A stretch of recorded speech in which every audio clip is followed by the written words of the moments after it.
Good morning. I'm Joel Reed. I'm one of the elders here at Scots Kirk, and on behalf of the session and Pastor Mitchell, I'd like to welcome you to our worship service this morning, both in person and online. We're glad to have you with us. The announcements are as found in the bulletin. I do want to direct your attention to an upcoming church family life brunch.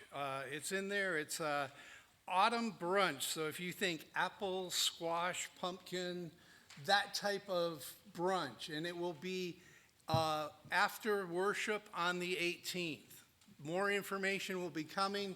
We will have sign-up sheets next week in the back, but be thinking what you might want to bring for a brunch menu. Now, just because we say it's fall themed, if you brought French toast, I don't think anybody would mind it.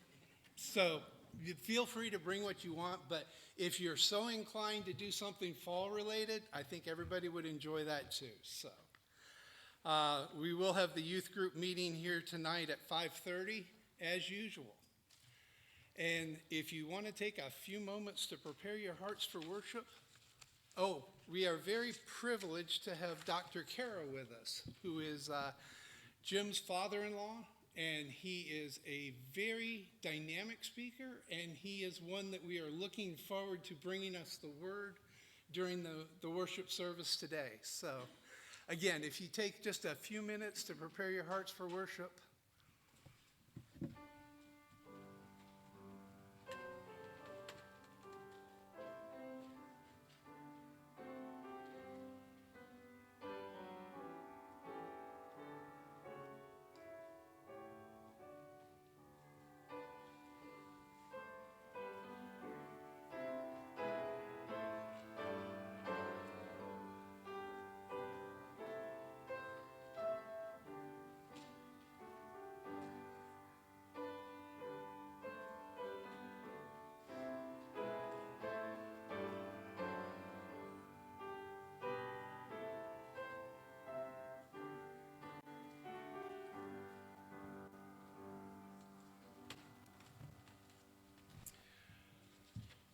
For our call to worship this morning, I'd like to turn our attention to Psalm 66, verses 1 through 4. Shout for joy to God, all the earth. Sing the glory of his name. Give to him glorious praise. Say to God, how awesome are your deeds.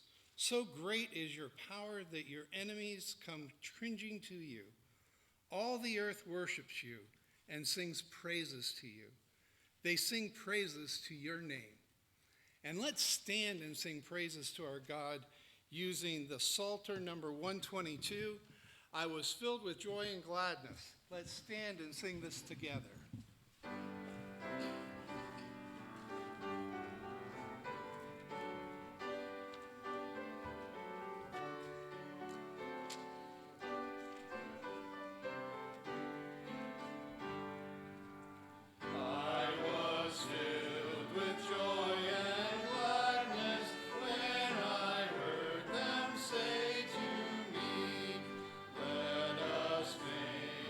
Pilgrim journey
Let us pray.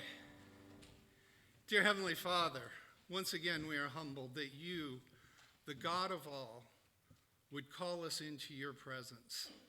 Father, we are here not because we deserve it, but because you have called us to be here. We haven't earned this grace. Father, we just pray that you would bless this worship service, that it would be acceptable in your sight, that we would glorify your Son, who you sent to earth and who taught his disciples to pray, saying, Our Father, who art in heaven, hallowed be thy name. Thy kingdom come, thy will be done, on earth as it is in heaven. Give us this day our daily bread, and forgive us our debts, as we forgive our debtors. And lead us not into temptation, but deliver us from evil. For thine is the kingdom, and the power, and the glory forever. Amen. You may be seated.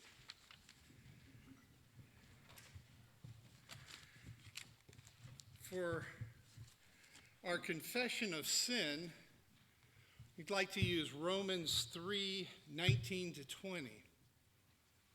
Now we know that whatever the law says, it speaks to those who are under the law, so that every mouth may be stopped, and the whole world may be held accountable to God. For by works, for the law, no human being will be justified in his sight, since through the law comes knowledge of sin. Well, let's silently confess those sins to our holy God.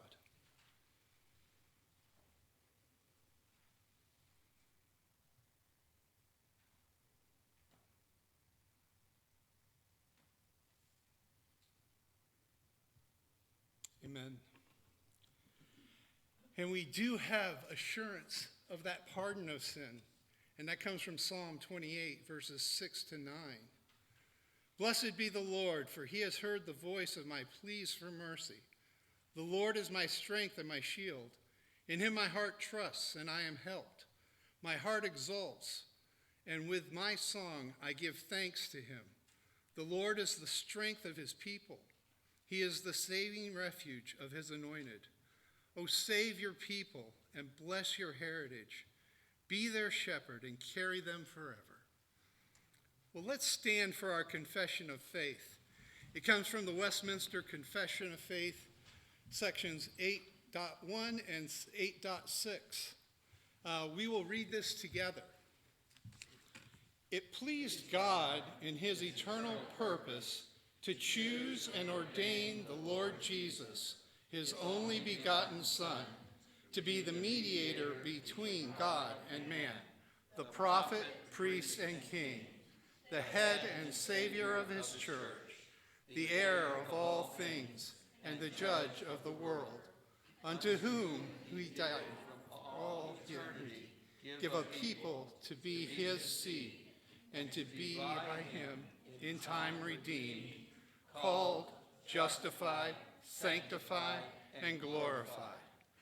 Although the work of redemption was not actually wrought by Christ till after his incarnation, yet the virtue, efficacy, and benefits thereof were communicated unto the elect in all ages successively from the beginning of the world, in and by those promises, types and sacrifices, wherein he was revealed, and signified to be seed of the woman, which should bruise the serpent's head, and the Lamb slain from the beginning of the world, being yesterday and today the same and forever. You may be seated. And if the children will come forward for the children's service.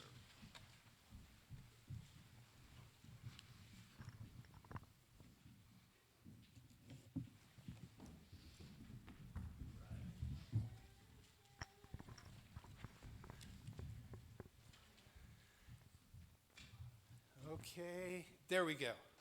Everybody's got a seat. Oh, there we go. There, yeah. How many of you like things to be the same every single day? I hear you. It's one of those where I dabble in the kitchen some. My wife remembers one time where I was not very happy with tuna salad being the same thing every time. So I said, ranch dressing is good. I've got powdered ranch dressing. Let's mix that in with the tuna fish salad. And I gave it to my wife, big smile on my face, and she goes, it was not good. It was not good at all. And you know what? In our scripture reading today, we're going to hear about false teachings and people with new ideas about how we should worship God. And you know what? We need to be very, very careful about that because God wants us to worship him in a certain way. And just because it's the same way doesn't make it boring and it doesn't make it wrong. It's the way God has asked us to worship him. Let's pray. Dear Heavenly Father, we thank you that you do tell us how we should worship you, how to give you the honor and glory that you so richly deserve.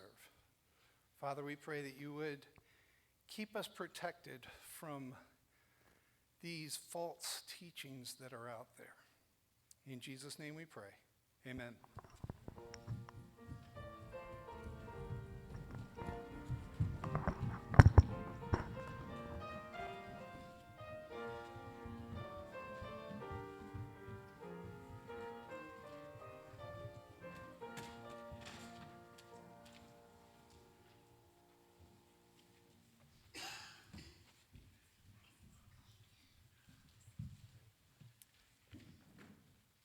Our Old Testament scripture readings going to be from the book of Psalms. If you want to follow along, Psalms in the middle of the Bible.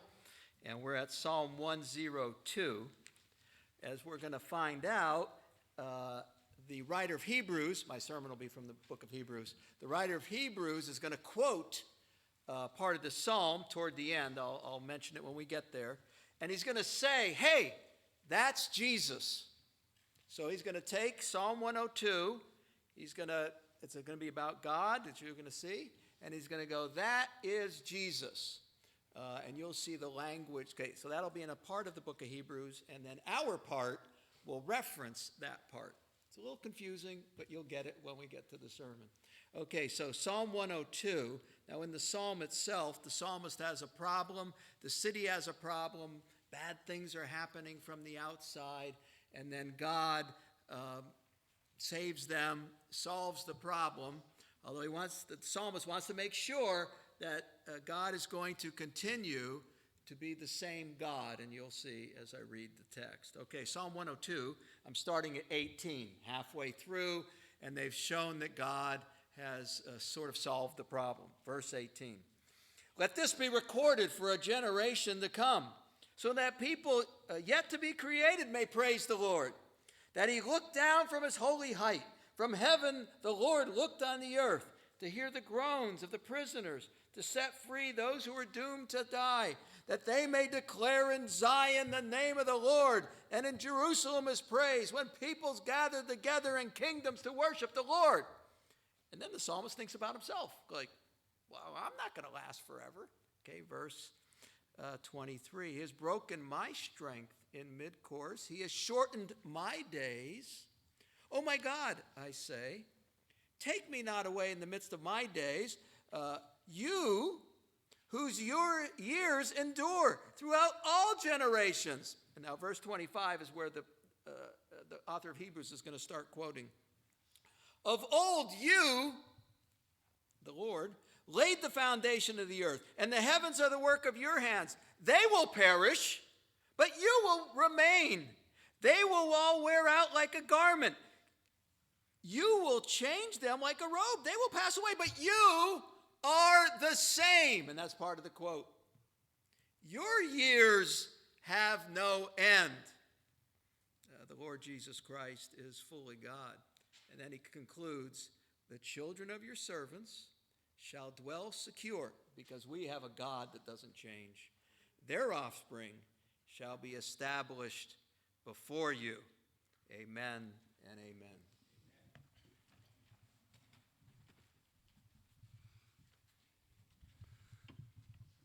Well, let's turn to our Heavenly Father in prayer. Dear Lord, we are your people that you have called us to be.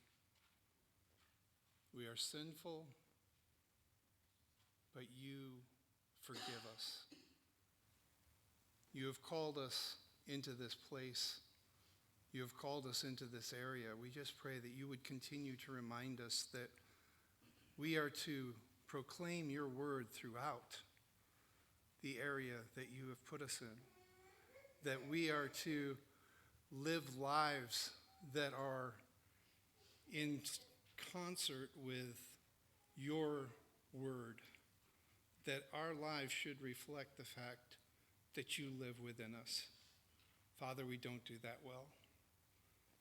We don't do that perfectly. But we also know that you use our imperfections.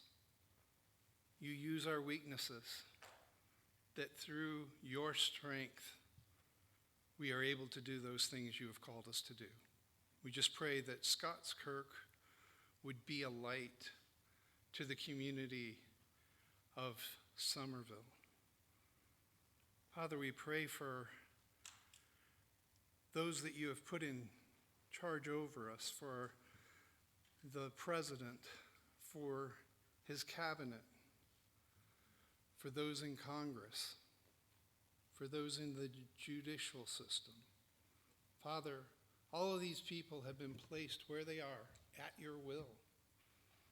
Sometimes we struggle and we are not sure about what's going on, but we understand that sin has colored the way people look at your world.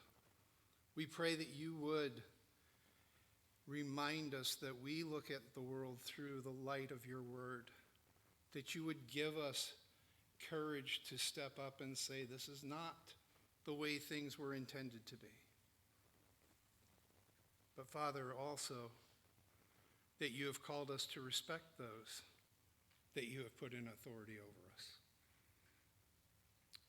We pray for those in our congregation that are hurting. We think of Stephen Chanel as he has been released from the hospital from a procedure. We just pray that you would continue to heal him. We pray for Rebecca, Kat's daughter, who is pregnant and struggling. And we just pray that you would watch over her and care for her during this time. We thank you for the shower for Alyssa. We thank you for the healing that we have seen in Mildred. We pray for Gay and Larry, that you would continue to strengthen them.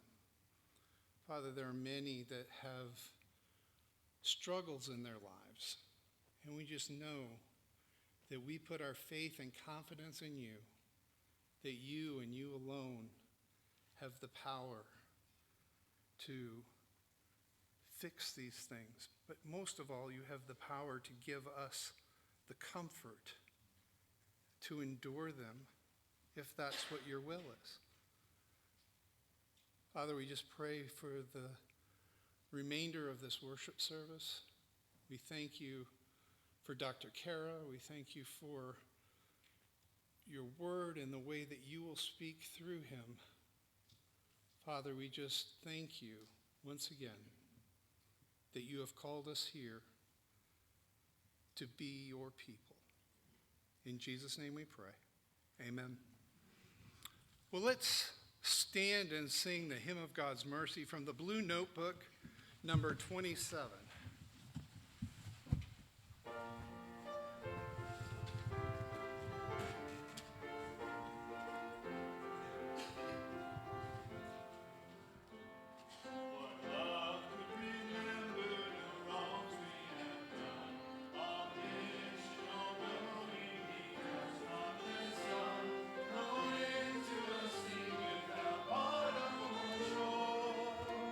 Our sins, they are many.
Let's once again turn to the Lord in prayer. Dear Heavenly Father, we thank you for all the many blessings you have bestowed upon us. We take an opportunity now to return just a portion of that back to you. Father, we thank you for all that you do with us, for us, and with what is given back to you. In Jesus' name we pray. Amen.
If you want to get a little bit ahead of me, I'm going to be in the book of Hebrews. I'm going to read it in a second, but we're not there yet. Where is the book of Hebrews? Sounds like an Old Testament book, but it's not. It's just a trick. So the book of Hebrews is in the New Testament. New Testament is 3/4 the way through the Bible, and Hebrews is sort of 3/4 the way through the New Testament. So you're going to see Matthew, Mark, Luke, John, Acts, and a whole bunch of Paul books, and then Hebrews. If you get to James, you went too far. And we're going to be in the final chapter of Hebrews, Hebrews 13.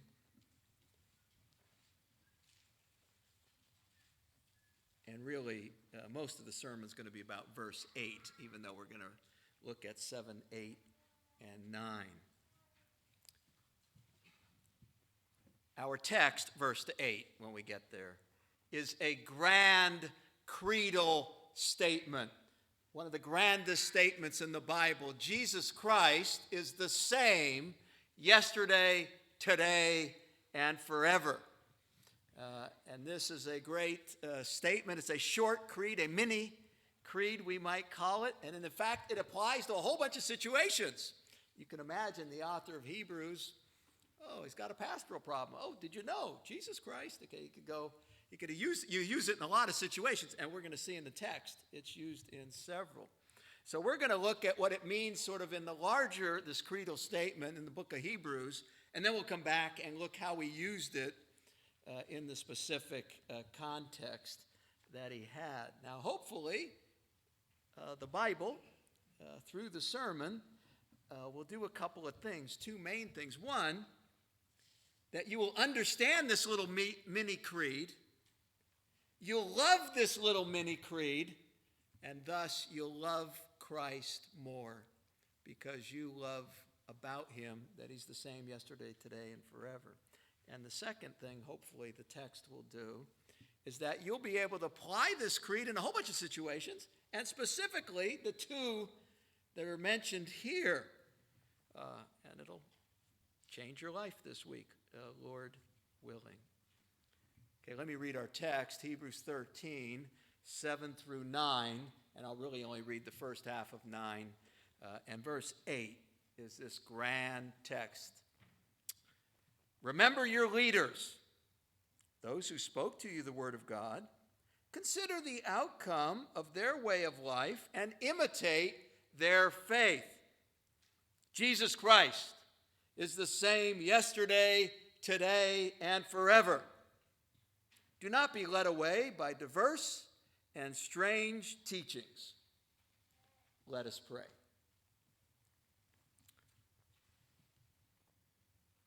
Heavenly Father, your Son is so grand. Your word is so important. May we understand your Son through your word. Apply your Holy Spirit to us today. In Christ's name I pray. Amen. First, let me make the point that this is a little mini creed in the middle of the book. First is the language he uses, sort of this temporal, like covering it all. Yesterday, today, and forever. And this is similar to other statements in the Bible, little mini creeds. You may know these. The book of Isaiah, book of Revelation says, I am the first and the last. Covering the whole gambit. Or another place in Revelation in the Bible, who was, who is, and is the one who comes forever. Revelation 1:4. So he's using this kind of language to cover all of eternity, so to speak. Another angle to this is he uses the name Jesus Christ. Now, you're used to hearing that a lot of times, but in the book of Hebrews, it's only used 3 times, and they're all important verses. So it's sort of making you stand up. This is the way he uses a kind of a formal creedal statement. And so the word Jesus Christ. Also notice there are no conjunctions. You get the end of 7, then you get to 8, and then you get to 9. Okay, there's no like and, therefore, whenceforth. It's just stuck in there. A creedal statement. So he's going to make a creedal statement. So he's going to, boom, he's going to say it. And another angle to this is not just a creedal statement about some secondary issue in the Bible. This is a creedal statement about one of the main points of the whole book of Hebrews, which happens to be one of the main points of the whole Bible. It's about Jesus Christ himself. Now, what does the creedal statement emphasize about Christ? Well, a couple things. One, that he's eternal. Yesterday, today, and forever. He's eternal. We'll nuance this out a little more, but his person is eternal. He's the eternal Son of God, and he lasts forever. His person is the same yesterday, today, and forever. Now, the same emphasizes, to use a fancy term, his immutability. He cannot change. He doesn't change. Mutable means change. Immutable, not changing. He does not change. So he's forever, and he doesn't change. Christ was God in past. He's always God forever and ever. Now, of course, Christ took on human nature. And so at the incarnation, he was always God. Now he became the God-man. And he's forever the God-man. But the person does not change. It's not like the man was a different person. It's the same person forever. His person is the same yesterday, today, and forever. Now, another angle about the person, the divine person, Christ is truly God, truly man. The divine person is the text I read, that the book of Hebrews, again, notice in our text, the same He doesn't change. Go back in the book of Hebrews to chapter 1. And in chapter 1, you'll see a whole bunch of Old Testament quotes. If you look at chapter 1, run your eyes over it, you'll see a paragraph that starts where he starts off with a whole bunch of great statements about Jesus. And then he runs through a whole bunch of Old Testament Bible verses to prove those statements about Jesus. And one of the statements about Jesus, if you look in the first paragraph, chapter 1, look at the end of verse 2, talking about Jesus, whom he appointed heir of all things, through whom also he, God, created the world. So the Father and the Son and the Holy Spirit are involved in creation. So he makes a creation statement about Jesus. And then go to verse 3. He is the radiance of the glory of God, the exact imprint of his nature. And now another creation statement. He upholds the universe by the word of his power. So that's creation and continuing providence. Okay, so he's got to prove a whole bunch of things in that paragraph. And one of them is that Jesus is the creator and that he's God. He does that in several of the quotes. So now go down to verse 10 in chapter 1. It probably starts in your English Bible, and, that's good. But now go, what does the and refer to? Go up to 8. But of the Son, he says, then he has a quote from Psalm 45.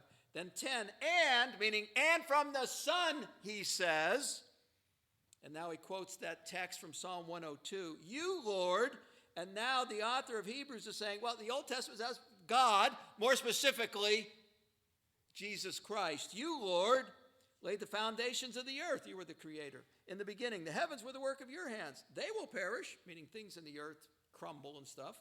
But you will remain. They will wear out like a garment, like a robe that will roll up, like a garment that will be changed. But you are the same. This is the same wording that he picks up in Jesus Christ, the same yesterday, today, forever. You are the same, and your years will have no end. And there we see the divine aspect of the Lord Jesus Christ is the same yesterday, today, and forever. He's the same creator, and he's upholding the universe. And as we're going to see in a second, he's also the same redeemer. Okay, let's go back to chapter 13, verse 8.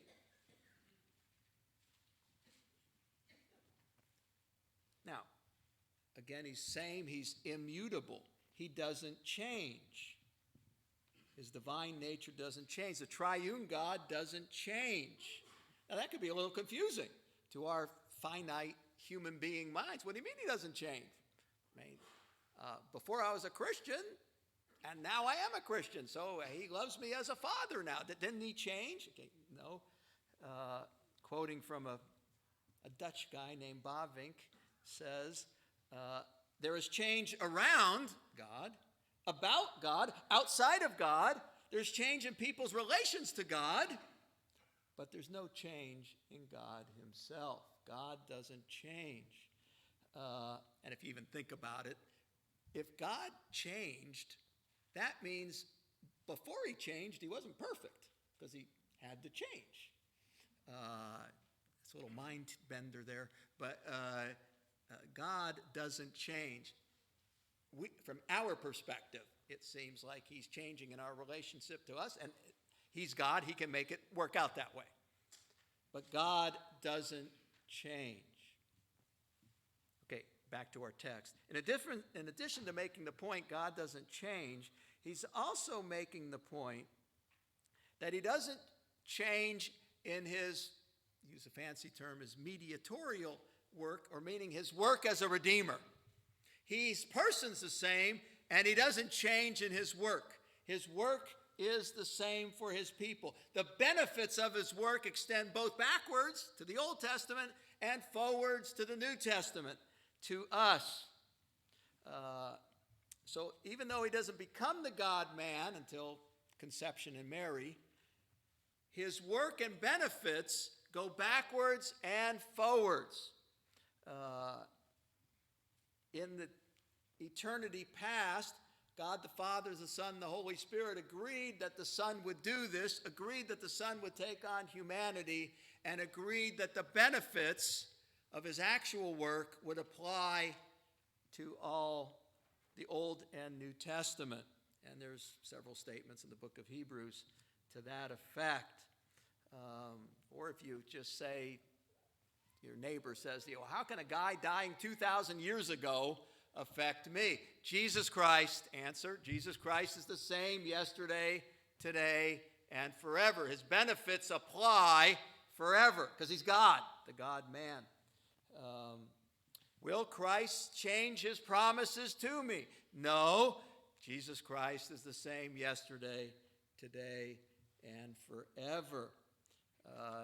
As the Westminster Standards say, well, don't things change from the Old Testament to the New Testament? Well, in the Old Testament, they were foreshadowing to the New Testament, but his benefits, his actual work, then applies back and applies forward. Or we might say that the Old Testament unfolds in an organic way, that it's connected so that the faith that Abraham and all the Old Testament people had, the faith they had, the salvation they had, ultimately was the same. They were saved by grace. They were saved by the work of Christ. They were saved by faith in a divine Messiah. We know more about the divine Messiah than they do, but by faith in the divine Messiah. They were given the Holy Spirit to do some level of good works. They were saved by grace. They were saved by the work of Christ. Why couldn't we save ourselves? We're sinners. We had to have the work of Christ. He died for us, lived for us. We needed him. How do we grab onto that salvation? Through faith. And in addition to that, ultimately our faith's given to us by God, and our ability to do good works are given to us by God. So in the Old Testament, although they didn't fully understand it, it truly was the work of Christ that was saving them, and all the way through to the New Testament. Okay, now look at verse 8 in your Bible or your phone. Do you love that verse? Look at that verse. Jesus Christ. You can feel that like it's a creed. Jesus Christ. He's the same yesterday, today, and forever. He's Almighty God. He took on humanity. His person is the same.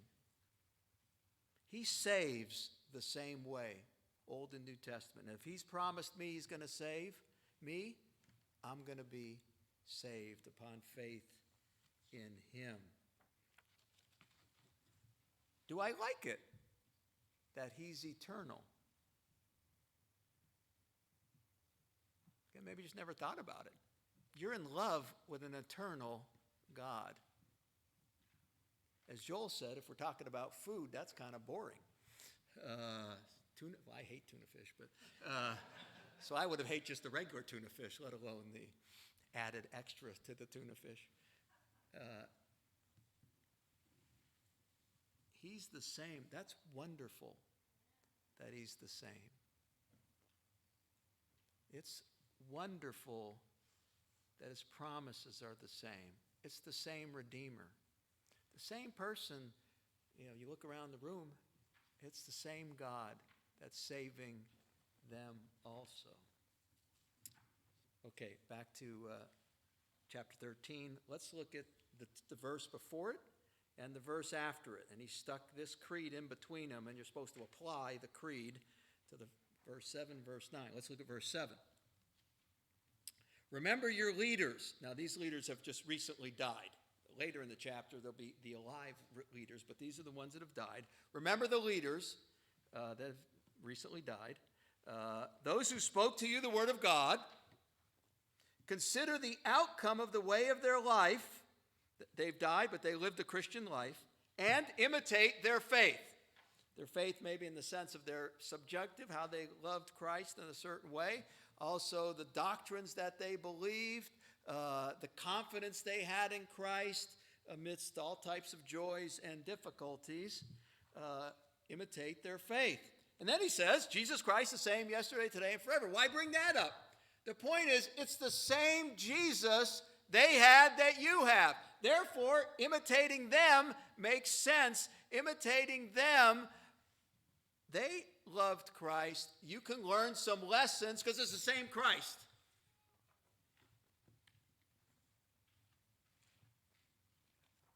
Their connection to Christ is the same as yours. Imitating their life connected to Christ is a help for your life connected to Christ. Notice he says, think about what they did and how they ended up well. They persevered. Imitate their faith and all the angles there. Now, of course, you read the other parts. They're not perfect and all. Okay, we have all the caveats and exceptions here. They're not perfect, but that is one aid in the Christian life is other believers. And in this case, it's other believers who have died. And also, just go back a couple more verses. Go back to verse 5. That's a quote from the book of Joshua. Verse 6, that's a quote from the psalmist. So that's even Old Testament stuff. See, that's useful. Let alone chapter 11. You flip back there. Chapter 11 is a whole bunch of Old Testament people. And they all persevered. They all had faith to the end. So here in the context, yeah, it makes sense. If Jesus Christ is the same yesterday, today, and forever, people that have just died, that lived with me, they're worth imitating, with the appropriate exceptions. People in the Bible, Old Testament, New Testament people, Old Testament people are worth imitating. Right there, look at it, verse 7. Imitate their faith. And we don't know any of their names. Now, the people that are reading this letter, they know who he's talking about. We don't.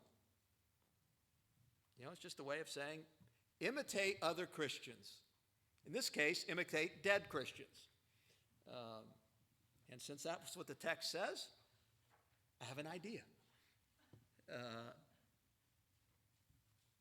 I suggest one implication is you ought to read, I'll call it Christian biography. I hate the history professor here. He's probably loving this speech. Read Christian biography. And I have a further suggestion. There's a publisher, happens to be Scottish, but you can get books. They have a distributor in America. It's called Christian Focus. They're Reformed. Christian Focus, and they have children's books. They have, I'll call it regular adult books. Then they have the seminary, and they got some academic stuff. But it's called Christian Focus, and I recommend go to their history and biography section. History and biography. They have Christian stories of women, of missionaries, of military people, of all different stripes, all different reading levels.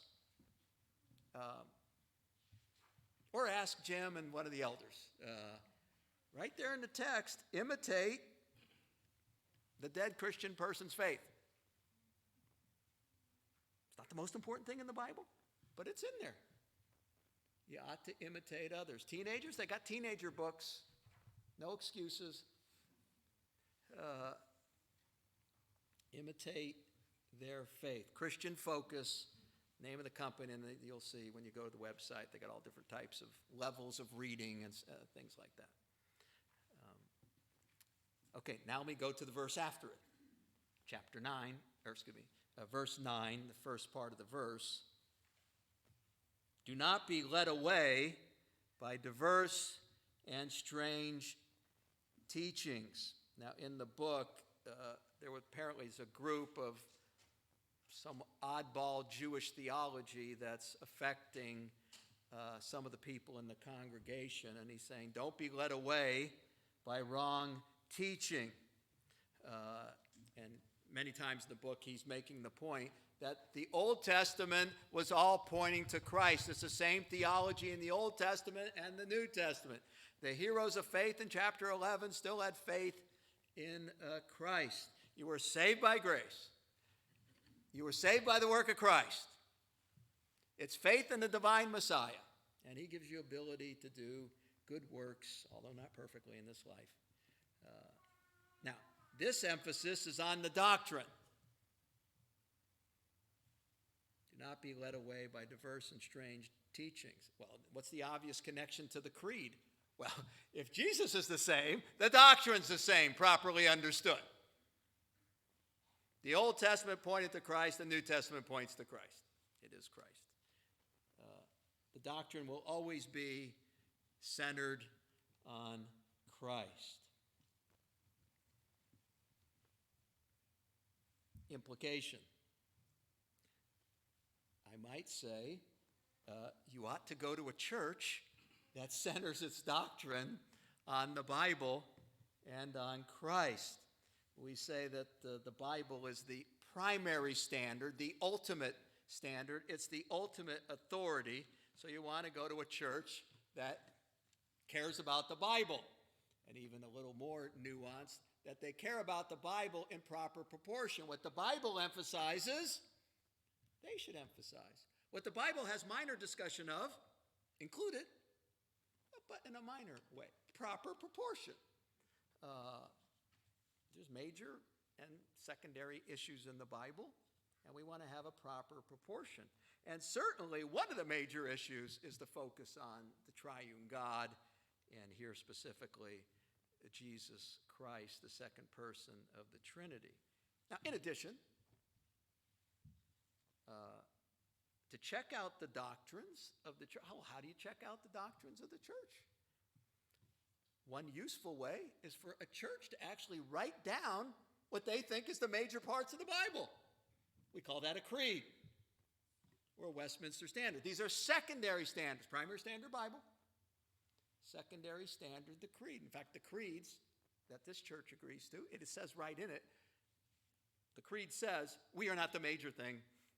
We are secondary. The Bible is primary. That's a nice thing. You go to a church, hey, I can read what they say are the major points. And in this church happens to be the Westminster Standards. Now, some good Bible-believing churches don't write down their creeds, but hopefully they got at least a verbal kind of discussion of it. I wish they would write them down, but fair enough. It's a secondary standard. Well, to become a member of this church, do you have to understand all the creeds? No.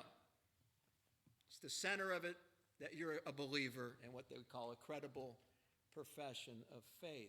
But what about the leaders or the elders here and the ministers? How does that work? Because, if you look at the Westminster Standards, it's a lot of words. So what we do, we have the concept of exceptions. So someone, big document, I'll use a minister example, could be a ruling elder example. The minister comes to what we call Presbyterian. Before he can be ordained, they ask him a whole bunch of questions about the Bible, this, that, and the other thing. And then they'll get down to, do you have any exceptions to the creed? And typically they'll have this half a sentence here I don't agree with, and that over there I don't agree with. And then they present that to the group. And the group, the Presbyterian in this case, says, well, okay, those are extremely minor, no problem. And that's how it works. So that keeps the honesty, so he's not badgered into just saying he agrees to the creed, and he's evaluating the creed. Again, verse 9, don't be led away by diverse and strange teachings. Bible's the primary standard. It's very useful to ask your church, what do you believe? Write it down. It'd be nice for me to look at it. And as you grow, you'll learn more. And so here, a nice practical thing is for a church to write down their creeds, and this church has, and for you to be aware as a church member that we have a written down creed. And you can read that creed, and you can ask Jim and the elders questions about the creed. It's a good thing. And the creeds are trying to summarize the major doctrines of the Bible. They're not perfect, but they're very useful. Conclusion.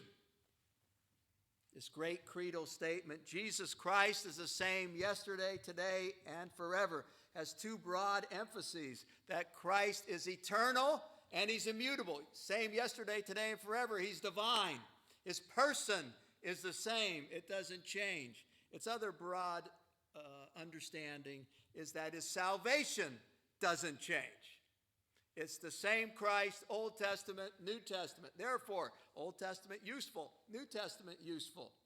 And then more specifically, how did the author of Hebrews use this text?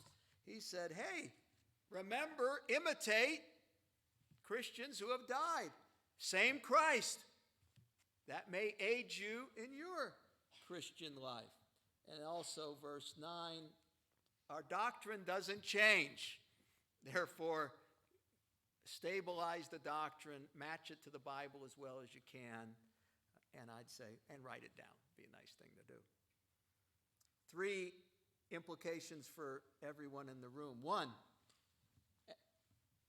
at some level, be interested in dead Christians. The Bible told you right there to do it. Doesn't have to be the number one thing in your life, but it's right there in the Bible. Care about, imitate dead Christians. And then my suggestion is go to Christian Focus website and get a book about it. History and biography section. Second thing about verse 9, don't follow goofy theology. Go to a church that the Bible's the primary standard, and they have some secondary standards that you can check out. And wouldn't you know it, you're at this church, so you already did that. And third one, the main point really, love this statement. Love Christ. Love the Christ that is the same yesterday, today, and forever. Get that in your brain that you're not going to forget it, ever. A lot of the great statements in the Bible about Christ, this is one of them. He's divine, and his redemption applies always. Jesus Christ is the same yesterday, today, and forever. How sweet the name. Let us pray.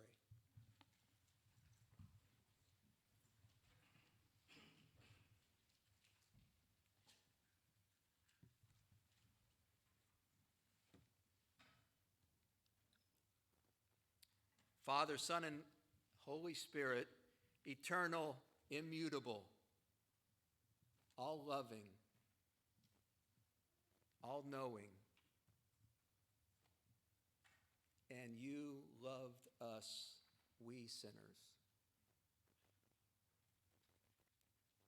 May we appropriately praise you, and may your name be sweet to us. I pray this in the name of the Lord Jesus Christ, the high priest. Amen. And now if you'll take your Red Trinity hymnal, we're going to sing a song by John Newton, who also wrote Amazing Grace. It is number, if I can find it, 647. 647 in the red hymn book. And let us stand.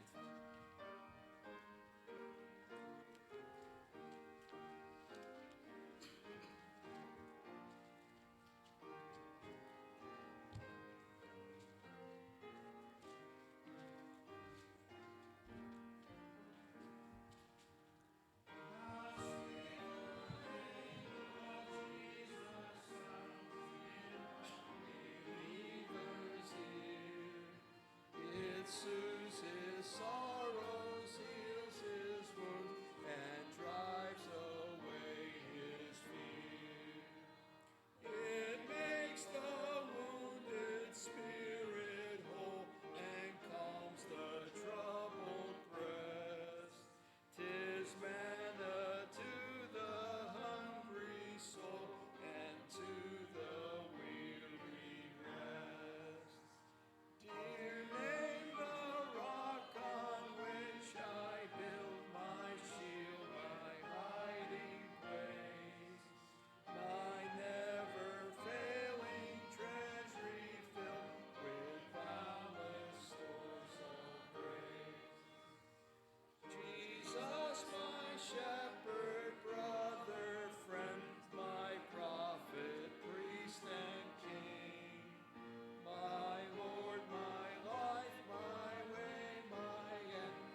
Scots Kirk, hear the benediction from the book of Hebrews, just a couple verses after our verse.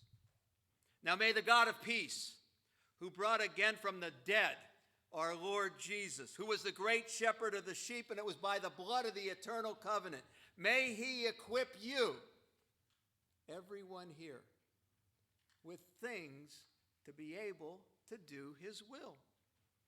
And it'll work in us. And it'll be pleasing in his sight.